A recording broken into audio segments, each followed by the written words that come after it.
This is Chapter 4, Communications and Documentation. Your National EMS Education Standard Competencies. You're going to hear these over and over and over again.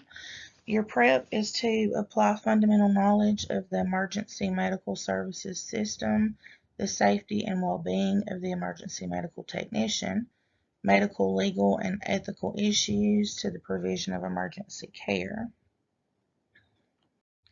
Therapeutic communications. This is principles of communicating with patients in a manner that achieves a positive relationship. Interviewing techniques are going to be discussed, adjusting communication strategies for age, stage of development, patients with special needs, and differing cultures. Also, verbal diffusing strategies and family presence issues. EMS communications, we're going to discuss the communications needed to call for resources, transfer care of the patient, interact with the team structure, EMS communication system, communication with other healthcare professionals, and team communication and dynamics. Documentation, we're going to talk about recording patient findings and principles of medical documentation and report writing. Medical terminology uses foundational, anatomical, and medical terms and abbreviations in written and oral communication with colleagues and other healthcare professionals. So, communication is the transmission of information to another person, whether it is verbal or through body language, which is nonverbal.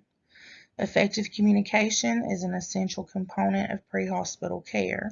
It is necessary to achieve a positive relationship with patients and coworkers. Verbal communication skills are important for EMTs. They enable you to gather information from the patient and bystanders. They make it possible for you to coordinate all the responders who are often present at the scene, and it's an integral part of transferring the patient's care to the nurses and physicians at the hospital. Documentation is the written or electronically recorded part of the patient's permanent medical record. It demonstrates that appropriate care was delivered, communicates the patient's story to others who may participate in the patient's future care. Adequate reporting and accurate records ensure the continuity of patient care. Complete patient records guarantee proper transfer of responsibility, comply with requirements of health departments and law enforcement agencies, and fulfill your organization's administrative needs. Radio and telephone communications link the EMT to other members of the EMS, fire department, and law enforcement communities. You must know what your system can and cannot do and how to use the system efficiently and effectively. Therapeutic communication. This uses various communication techniques and strategies, both verbal and nonverbal, and encourages patients to express how they feel and achieves a positive relationship with each patient. The Shannon-Weaver communication model was developed to assist in the mathematical theory of communication for Bell Telephone Labs in the late 1940s. This model remains a valuable tool in understanding human communications. The steps are: the sender takes a thought, encodes it into a message, sends the message to the receiver decodes the message, and sends feedback back to the sender. This figure shows how the Shannon-Weaver communication model works. Table 4.1 lists the factors and strategies to consider during communication. Age, eye contact, body language, facial expression, clothing, gender, culture, posture, education, voice tempo, environment, and volume. These are all major factors in communication. Age, culture, and personal experience shape how a person communicates. Body language and eye contact are greatly affected by culture. In some cultures, direct eye contact is impolite. In other cultures, it is impolite to look away while speaking. Tone, pace, and volume of the language offer clues about the mood of the person communicating, provide insight into the perceived importance of the message. Ethnocentrism is considering your own cultural values more important than those of others. People tend to translate messages they receive using their own worldview. Cultural imposition is forcing your values onto others. Healthcare providers may consciously or subconsciously force their cultural values onto their patients because they believe their values are better. Nonverbal communication. Body language provides more information than words alone. Even without exchanging any words, you should be able to tell the mood of your patient. Facial expressions, body language, and eye contact. Eye contact and body language are powerful communication tools. Pay attention to body language, both your own and that of your patients. Physical cues will help you and your patient to truly understand the message being sent. When you're treating a potentially hostile patient, it is important that you understand and be aware of your own body language. Stay calm and try to diffuse the situation. Assess the safety of the scene. Do not assume an aggressive posture. Make good eye contact, but do not stare. Speak calmly, confidently, and slowly. Never threaten the patient, either verbally or physically. Physical factors. Noise is anything that dampens or obscures true meaning of the message. Literal noise, sounds in the environment, lighting, distance, or physical obstacles may affect your communication. Cultural norms often dictate the amount of space or proximity between people when communicating. As a person gets closer, a greater sense of trust must be established. Your gestures, body movements, and attitude toward the patient are critically important in gaining the trust of both the patient and the patient's family. Verbal communication. One of the most fundamental functions of EMTs is to ask patients questions. Open-ended questions require some level of detail in the response. Use these whenever possible. An example of this is, what seems to be bothering you? Closed-ended questions can be answered in very short responses. The response is sometimes a single word like yes or no. If a patient cannot provide long answers, use this method. Example, are you having trouble breathing? You may miss important issues if pertinent questions are not asked. You can use many powerful communication tools when trying to obtain information from patients. Facilitation. This is encouraging the patient to talk more or provide more information. Silence gives the patient space and time to think and respond. Reflection. This is restating a patient's statement made to you to confirm your understanding. Empathy is being sensitive to the patient's feelings and thoughts. Clarification is asking the patient to explain what he or she meant by an answer. Confrontation, making the patient who is in denial or in a mental state of shock focus on urgent and life-critical issues. Interpretation is summing up the patient's complaint to confirm your understanding. Explanation is providing factual information to support a conversation. And the summary is providing the patient with an overview of the conversation and the steps you will be taking. When interviewing a patient, consider the careful use of touch to show caring and compassion. Touch is a very powerful tool. Use it consciously and sparingly. Avoid touching the patient's torso, chest, or face simply as a means of communication, because these areas are often viewed as intimate. Interviewing techniques to avoid: providing false assurance or reassurance, giving unsolicited advice, asking leading or biased questions, talking too much, interrupting, using why questions, using authoritative language, and speaking in professional jargon.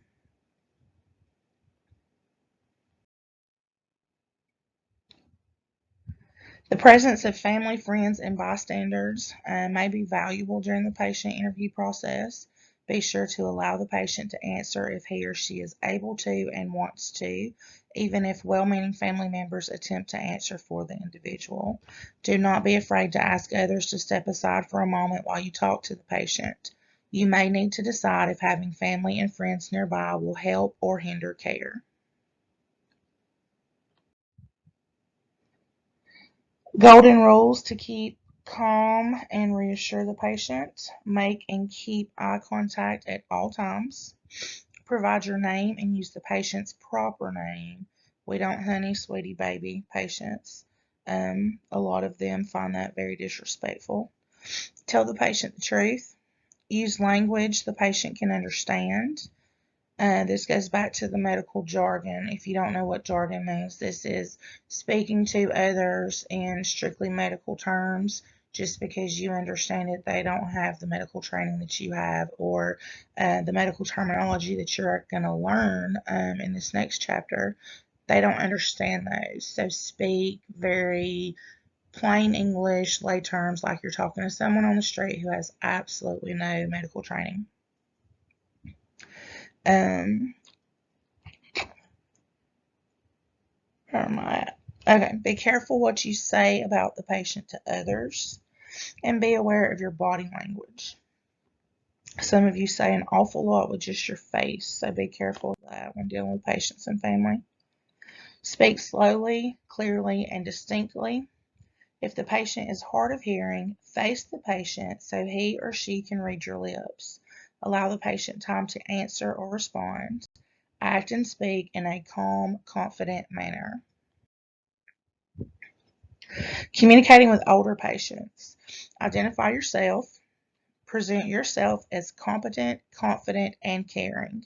Do not assume that an older patient is senile or confused.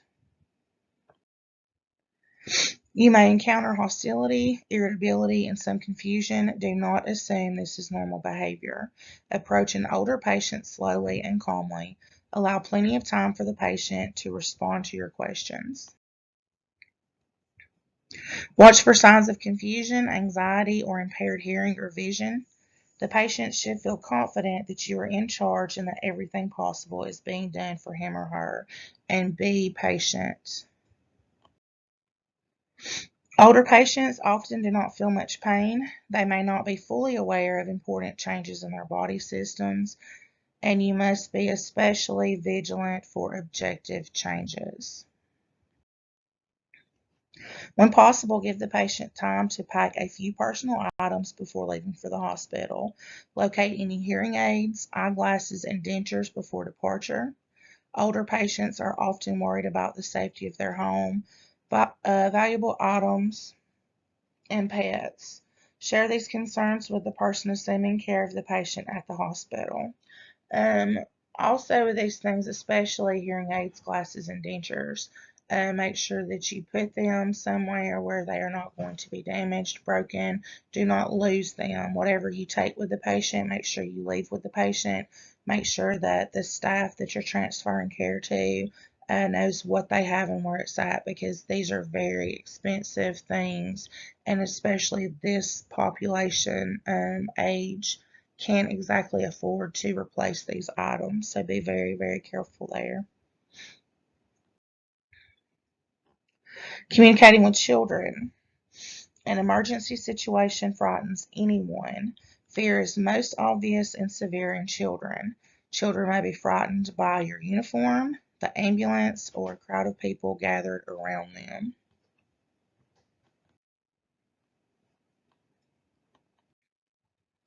Let a child keep a favorite toy, doll, or security blanket. If possible, have a family member or friend nearby.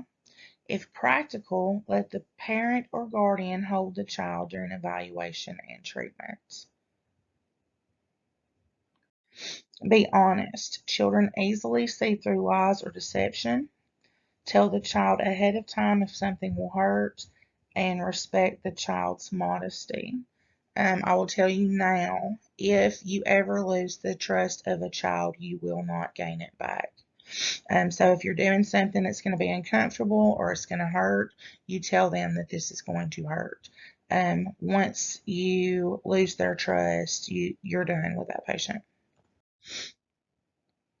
Speak in a professional yet friendly way. Use an appropriate tone and vocabulary. Maintain eye contact and position yourself down at the child's level. Do not tower over a child. This is where we squat down, like you see in the picture here. Squat down, get on your hands and knees, whatever you got to do to get on their level. When you stand over them and talk down to them, that doesn't facilitate a trusting relationship for that child with you. Communicating with patients who are hard of hearing.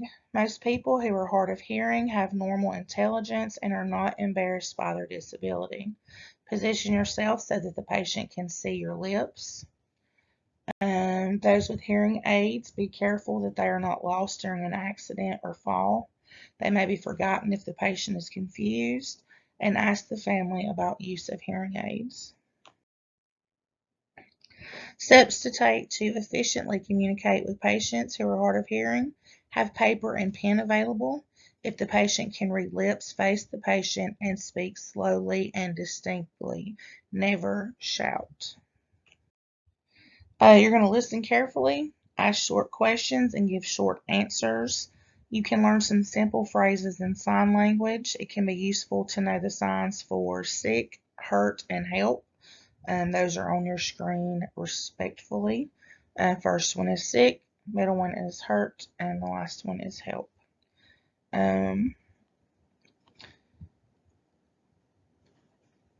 This is a thing when using sign language or any other language. If you have a Hispanic patient and you know a few words in Spanish, when you start the communication with them in this different language, they're going to assume that you know how to read sign language or you know how to interpret Spanish or whatever language it may be. So always, always, always have pen and paper ready where you can write and allow them to write to help you communicate. Communicating with visually impaired patients. Ask the patient if he or she can see at all. Visually impaired patients are not necessarily completely blind. Expect the patient to have normal intelligence and explain everything that you are doing as you are doing it. Stay in physical contact with the patient as you begin your care. If the patient can walk to the ambulance, place his or her hand on your arm. Transport mobility aids such as a cane with the patient to the hospital. Guide dogs. These are easily identified by their special harnesses. If possible, transport the dog with the patient. And that is registry testable. My very first question in my paramedic registry test was about a patient that had minor injuries and had a guide dog and gave me 4 options of how to properly transport the animal. So that is a registry question. If possible, transport the dog with the patient. This alleviates stress for both the patient and the dog. Guide dogs are trained not to leave their masters. Otherwise, arrange for care of the dog. A conscious patient can tell you about the dog and give instructions for its care. Another thing there, if you have a patient or you're on a scene where there is a service animal available, I know we all freak out and go crazy over puppies and we want to pet them and we want to love them. These dogs are trained and they are essentially at work. They are a work animal. They are trained very specifically and rewarded with treats and pets and things like that. It's not that they're mistreated and they're never loved on, but that is a special relationship between the guide dog and the person that they guide. So do not just start loving on them and petting them. Like, always ask for permission from the patient. You know, is it okay if I pet your dog? Things like that. They are very specific about allowing interaction with that animal. That's off that slide. Non-English speaking patients. You must obtain a medical history even though the patient does not speak English. You cannot skip this step. Find out if the patient knows a few English words or phrases. Use short, simple questions. Point to the parts of the body that you're referring to, or have a family member or friend interpret. Consider learning some common phrases in another language that is used in your area. Pocket cards that show the pronunciation of terms are available. Use a smartphone app or website to help you translate. Google Translate is a very good one. Remember to request a translator at the hospital. This is information when you call report in as you're en route to the hospital. This is the stuff that you're going to tell them. I have a non-English speaking patient. Um, if they're Hispanic, don't assume that all of them are Spanish. They have different dialects, different languages. Find out what language they speak and notify the receiving facility en route that you need an interpreter. If there's a family member there, and usually it's going to be a child that knows English and interprets, take them with you to the hospital if you can. Communicating with other healthcare professionals. Your reporting responsibilities do not end when you arrive at the hospital. Effective communication between EMS providers and other healthcare professionals in the receiving facility is essential to efficient, effective, and appropriate patient care. You must give an oral report to a hospital staff member, and that staff member must have at least your level of training. You're not going to go in the ER and get a report to a tech and leave. Oral report components, your opening information. You're going to have name, chief complaint, nature of illness or mechanism of injury, detailed information. This is stuff that is not provided during the radio report, and any important history not already provided. So your report, your radio report or HEAR report that you call en route is going to be very brief. You are going to give them the basic information that they need to know, what you're bringing in and or who you're bringing in and why. Then when you get to the hospital and you transfer care, that report's going to be the details of it. So let's say that you have a trauma patient or they fell and it's a possible broken leg. And so you're going to call and report, you're going to identify yourself and, hey, this is EMT such and such with Advantage EMS. I'm en route to you with a 55-year-old male fall, complaint of pain to the left leg, possible fracture. Vitals are this, give their vitals. We're going to be there in 10 minutes. Once you get to the hospital, then you're going to give the detailed information. He's 55, he was at home, he got up to go to the bathroom, put on his slippers, hit a little patch of water in the floor, slid, fell, complained of pain to that leg. He's got obvious deformity here, blah, blah, blah. And you're going to give all of the detailed information there. You're not going to sit on the phone and route to the hospital and talk to these people for 10 minutes. It's supposed to be short, to the point, and then you have more time to take care of your patient and they have time to take care of their patients. Moving on. You're also going to give your patient's response to treatment given en route, list the vital signs, and other information. Other information is going to be details gathered during transport, any known allergies, patient medications that you brought with you, things like that. Written communications and documentation. You have your PCR or the patient care report.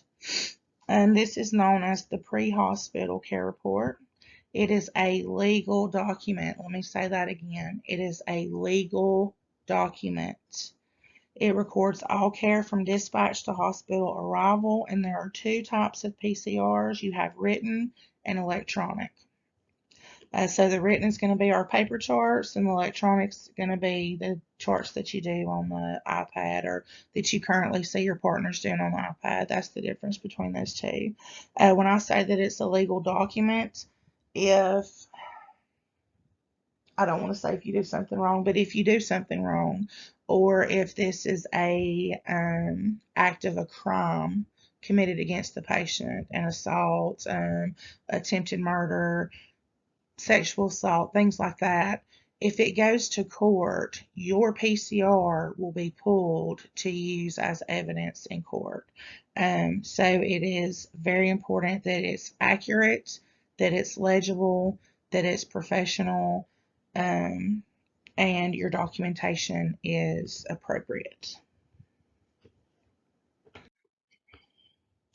The PCR serves 6 functions. These are going to be continuity of care, legal documentation, education, administrative information, essential research record, and evaluation and continuous quality improvements. The following are examples of information collected on a PCR. You have the chief complaint, level of consciousness or mental status, vital signs, initial assessment, and patient demographics. That's age, gender, ethnic background, things like that. A lot of administrative information for use in billing, research, and quality improvement can be gathered from a PCR. This includes the time that the incident was reported, the EMS unit was notified, the EMS unit arrived at the scene, the EMS unit left the scene, the EMS unit arrived at the receiving facility, and the time that patient care was transferred. Types of forms. You have traditional written forms with check boxes and a narrative section. You have computerized version or electronic PCR. Those are called ePCRs. Information is filed in using a computer or tablet device that uploads data over a secure internet connection. ePCRs allow patient information to be transmitted directly to hospital computers. Um, I'm old school. I prefer paper, but this is the deal. Why? I mean, and yes, ePCRs are uh, modern and they are better. And one of the reasons that is because the PCR isn't just for you to keep. As far as a company level, this is part of the patient's permanent medical record. So the facility that you transfer care to has to have a copy of that. If you've ever seen paper charts, they have the carbon copies. This is why, because you have to leave a copy with the facility. And then these records also have to be transmitted to state for them to do their quality assurance stuff. So multiple people get a copy of your chart, your PCR or ePCR. So the electronic version is just a lot easier as far as transmitting those copies to the different people that they're required to go to. So you hit the button, it syncs in, and it's shot directly to the facility, to state, and then, of course, within the company, versus having a paper chart that you have to leave a copy of and then fax a copy of so that everybody gets what they're supposed to get. So it makes it a lot easier. As much as I hate to say that because I'm old and I like paper. All right, elements of the narrative section of the PCR. The narrative section may be the most important section of a PCR. Elements in that narrative section are the time of events, assessment findings, emergency medical care provided, changes in patients after the treatment, observations at the scene, final patient disposition, refusal of care, and the staff person who continued care.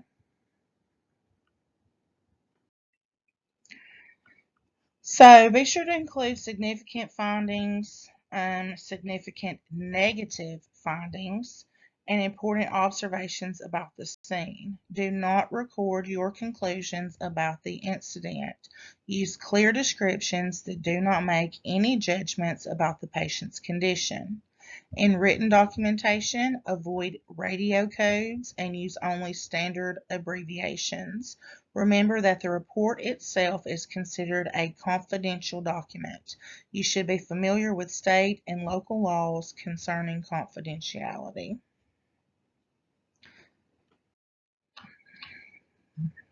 Reporting errors. Everyone makes mistakes. If you leave something out or record it incorrectly, do not try to cover it up. Falsification results in poor patient care and may result in suspension and/or legal action. If you discover an error as you are writing your report, draw a single horizontal line through the error, initial it, and write the correct information next to it. Do not try to erase or cover the error with correction fluid. So you cannot use whiteouts, you cannot scribble it out, and don't try to write over it in big, dark, bold letters. This being a legal document, you draw a single line through it so that your error can still be read, and then the correction can be read.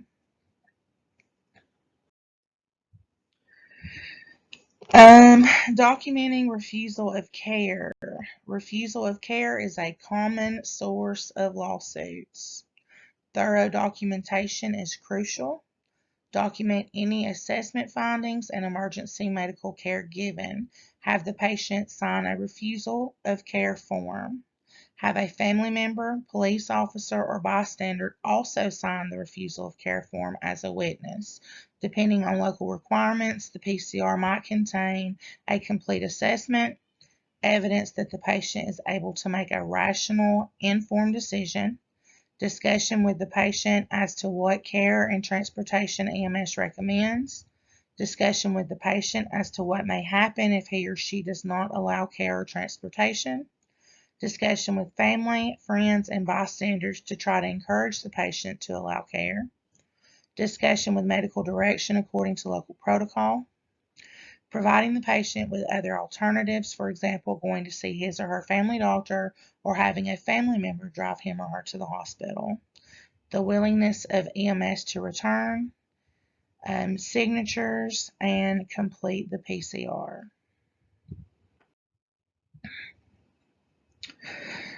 Special reporting situations. This is depending on local requirements. So reportable situations are gunshot wounds, dog bites, certain infectious diseases, suspected physical or sexual abuse, and multiple casual incidents or MCIs. So as a licensed medical professional in the state of Alabama, you are a mandatory reporter, meaning that these and very specific incidents, which you will get into later, you are required to report. Communication systems and equipment.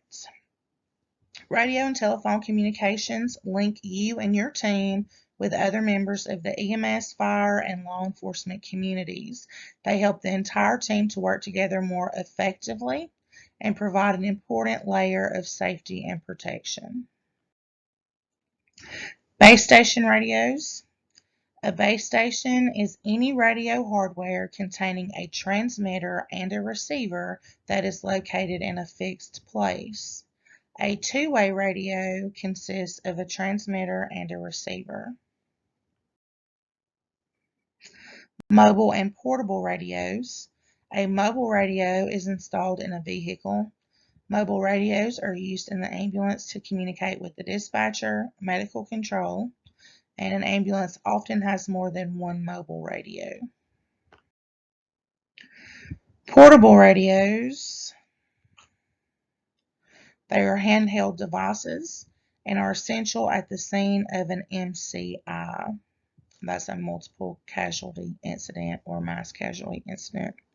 When away from the ambulance, a portable radio is helpful to communicate with dispatch, another unit, and medical control. Repeater-based systems. A repeater is a special base station radio. It receives messages and signals on one frequency. It automatically retransmits them on a second frequency. That's where the repeat part comes in. It allows two mobile or portable units that cannot reach each other directly to communicate using its greater power and antenna. The figure here illustrates how a repeater-based system works. A message is sent from the control center to the transmitter by a landline. The radio carrier wave is picked up by the repeater for rebroadcast to outlying units.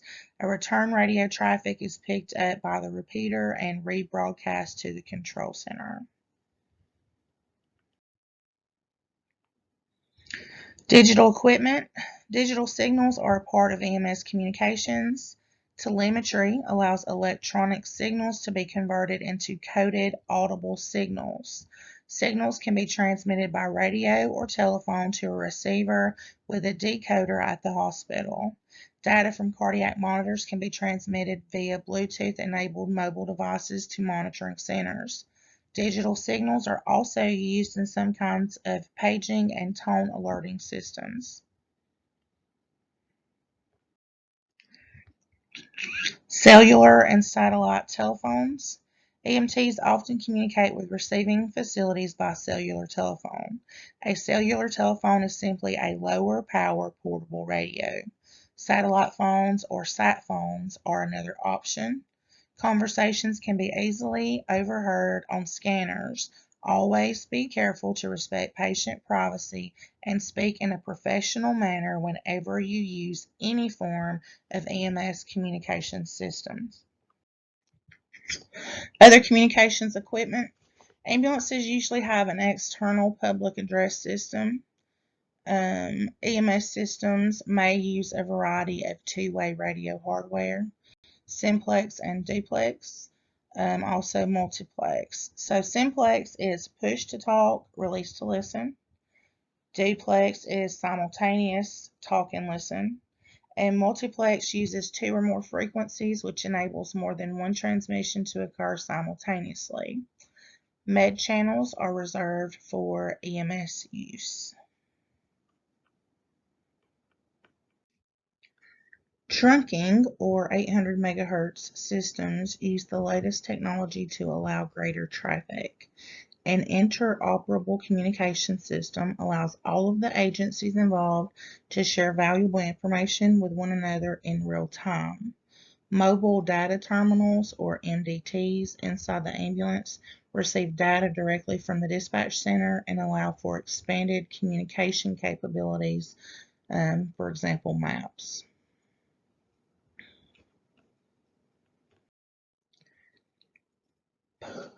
Radio communications. The Federal Communications Commission, or FCC, regulates all radio operations in the United States. The FCC has 5 principal EMS-related responsibilities: allocating specific radio frequencies for use by EMS providers, licensing base stations and assigning appropriate radio call signs for those stations, establishing licensing standards and operating specifications for radio equipment used by EMS providers, establishing limitations for transmitter power output, and monitoring radio operations. The FCC's Rules and Regulations section, which is Part 90, Subpart C, deals with EMS communication issues. Responding to the scene. The dispatcher receives the first call to 911. The dispatcher has several important responsibilities. They have to properly screen and assign priority to each call. This is according to predetermined protocols. Select and alert the appropriate EMS response unit or units. Dispatch and direct EMS response units to the correct location.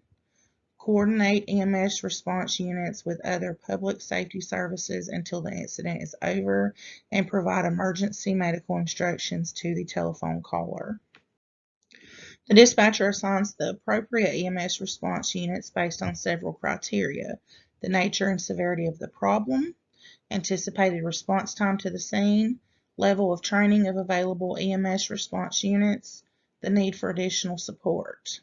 The dispatcher should give the responding units the following information: nature and severity of the illness, injury, or incident, the exact location of the incident, number of patients, responses by other public safety agencies, special directions or advisories such as adverse road or traffic conditions or severe weather reports, and also the time the units are dispatched. EMTs report any problems that took place during a run to the dispatcher. EMTs inform the dispatcher upon arrival at the scene. Arrival reports should include any obvious details observed during scene size-up.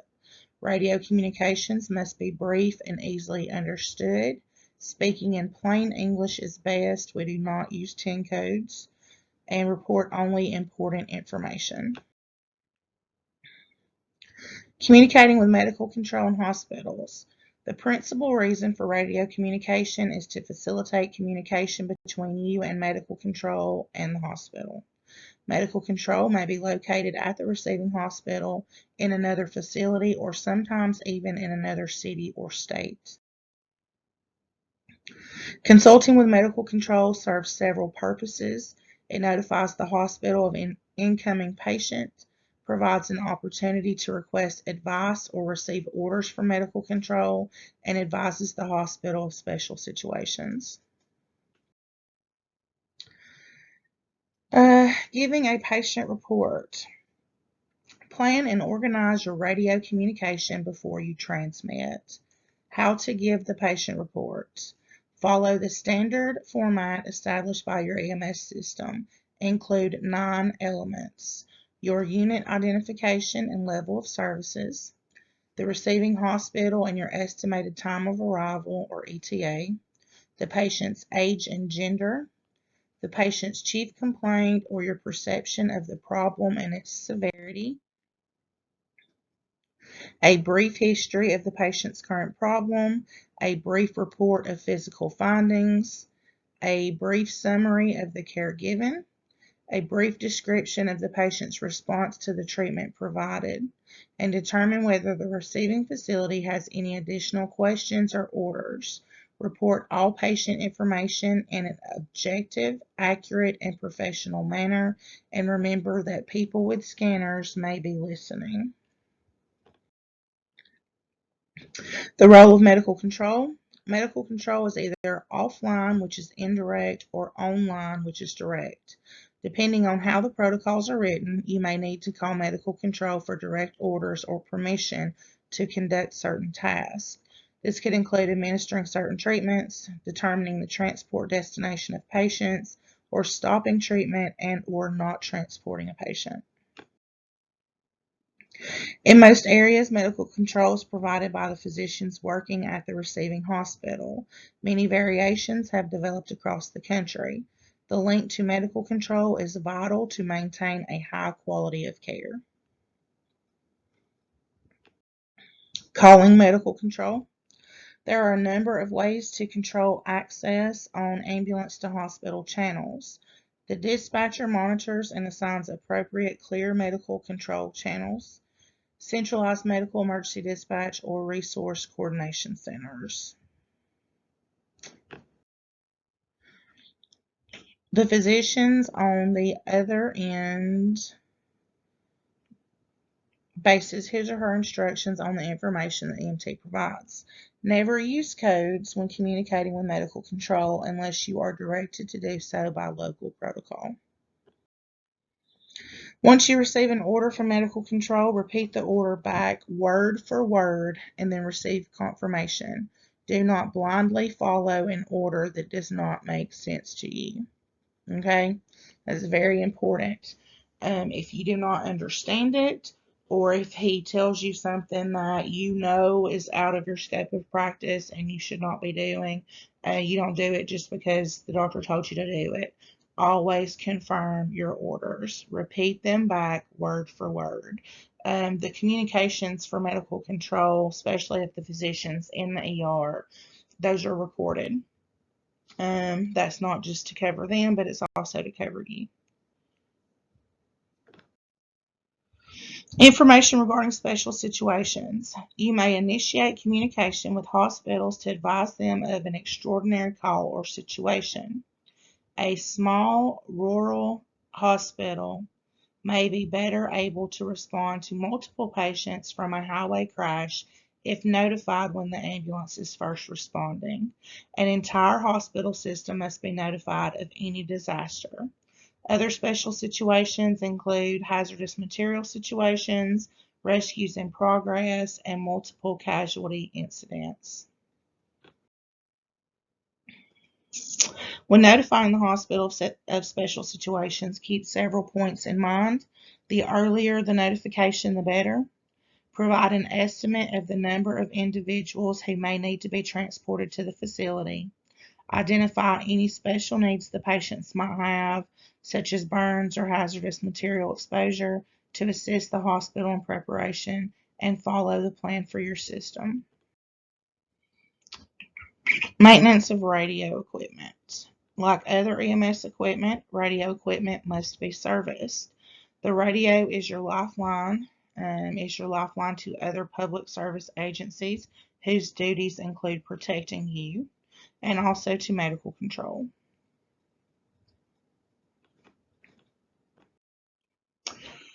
At the beginning of a shift, check the radio equipment. Radio equipment may fail during a run. In that case, the backup plan must then be followed. This may include standing orders. Standing orders are written documents signed by the EMS system's medical director outlining specific directions, permissions, and sometimes prohibitions regarding patient care. When properly followed, standing orders have the same authority and legal status as orders given over the radio. All right, guys, this is it for chapter 4.